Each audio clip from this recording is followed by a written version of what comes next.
যে কোনো ভারতীয়ের কেওয়াইসি করার সবচেয়ে সহজ ডকুমেন্ট হলো আধার কার্ড।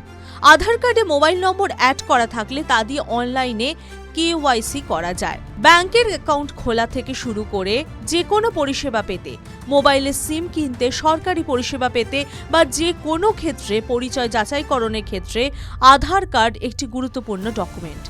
আর এই ডকুমেন্টের ব্যবহার যত বেড়েছে তার সঙ্গে পাল্লা দিয়ে বেড়েছে ডেটা অপব্যবহার ও অননুমোদিত অ্যাক্সেসের সংখ্যাও। আর সেই ঝুঁকি কমাতেই এবার ভারতের ইউনিক আইডেন্টিফিকেশন অথরিটি চালু করেছে আধারের বায়োমেট্রিক লক ও আনলকের সুবিধাও। বায়োমেট্রিক লক কি ও জরুরি কেন? বায়োমেট্রিক লকের মাধ্যমে আধার কার্ড হোল্ডাররা নিজেদের ফিঙ্গারপ্রিন্ট ও আইরিশের তথ্য অন্য কাউকে ব্যবহার করা থেকে বিরত করতে পারেন। আর এর ফলে পরিচয়পত্র চুরি, জাল, কেওয়াইসি বা ফিঙ্গারপ্রিন্ট নকলের মাধ্যমে প্রতারণার ঝুঁকি অনেকটাই কমে যায়। কারণ লক করা থাকলে আনলক না করে কেউ বায়োমেট্রিক যাচাই করতে পারবেন না। বায়োমেট্রিক লক করা থাকলে পরিচয় যাচাই বা কেওয়াইসির মতো বায়োমেট্রিক অথেন্টিকেশনের উপর নির্ভর করে চলা প্রক্রিয়াগুলো সাময়িকভাবে বন্ধ থাকে। তবে আধার নম্বর ও অন্যান্য পরিষেবাগুলো কিন্তু চালু থাকে। বায়োমেট্রিক লক করবেন কিভাবে?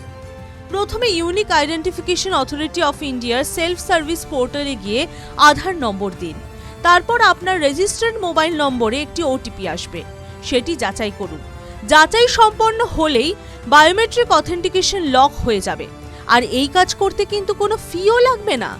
তবে আপনার আধার অ্যাপ থাকলে অ্যাপ দিয়ে খুব সহজেই করতে পারবেন আধারের বায়োমেট্রিক লক বা আনলক। আনলক করবেন কিভাবে? যখন কোনো কাজে বায়োমেট্রিক যাচাই দরকার হবে তখন একই পোর্টাল থেকে ওটিপি যাচাইয়ের মাধ্যমে সহজেই আধার আনলক করা যায়। প্রয়োজন অনুযায়ী ব্যবহারকারীরা যতবার খুশি লক আনলক করতে পারেন। ডিজিটাল যুগে আধার ভিত্তিক পরিষেবা যত বাড়ছে, নিরাপত্তার গুরুত্ব তত বাড়ছে। বায়োমেট্রিক লক আনলক সুবিধা আধার ব্যবহারকারীদের নিজেদের তথ্যের উপর নিয়ন্ত্রণ দেয়। সচেতনভাবে এই ফিচার ব্যবহার করলে ডেটা সুরক্ষা অনেক বেশি শক্তিশালী হবে। TV9 Bangla digital.